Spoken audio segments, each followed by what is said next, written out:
Whenever you get given a triangle where you know the three sides, you have the ability to work out all the angles inside that triangle. So in this video, I'm going to show you how you do that. I'm expecting you to know the cosine rule. So the angle, cos the angle, let's just call this here theta, and directly opposite of theta would be your A here. So this 5 here is A. I'm expecting you to know the cosine rule. So apply the cosine rule to find the first angle, and then later on I will show you how to find this angle. And then once you know this angle, you can work out the third angle by knowing that it adds up to 180. Everything adds up to 180. So let's try and find this angle first. A would be directly opposite of your angle. So this here, 5 here is your A. So that would be 5 squared, which would be 25. Equals, remember the cosine rule works like this. The angle theta directly opposite will be your A, and it doesn't matter if it's B or C. If these two are switched around, it really doesn't matter. C, B, it will still work. So whenever you know this length, and you want to know the angle, you use a cosine rule. So it would be B would be 4, which would be 16, and C would be 36, 6 squared, and then minus 2, B is 4, and C is 6, and then cos the angle which you're trying to find, and then tidy this up. This would then become 25.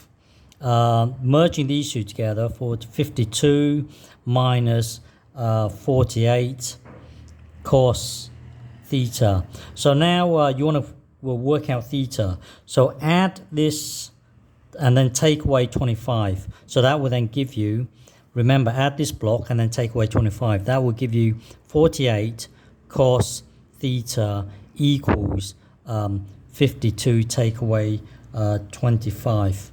That would be 27. That would be 27. So cos theta equals 27 over 48.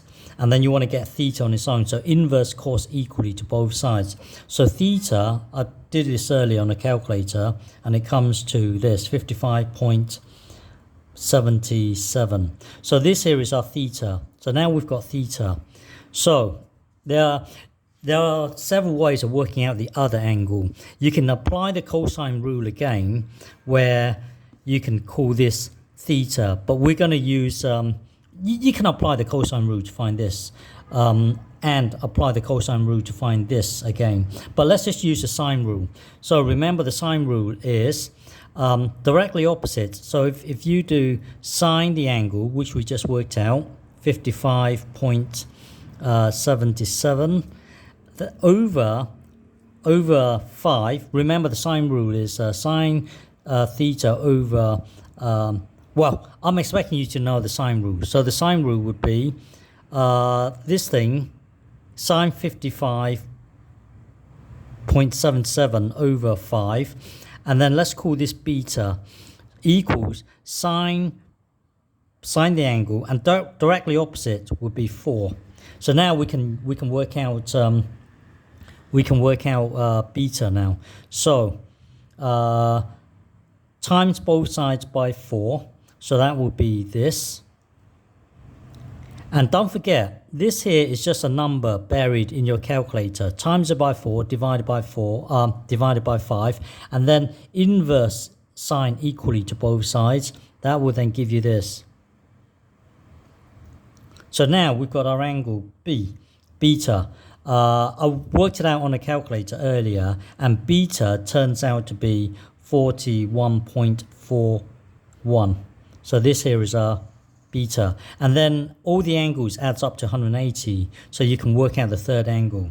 The third angle turns out to be 82.82. So give it a new name. Let's call it alpha. So alpha equals this. This here is alpha. Okay?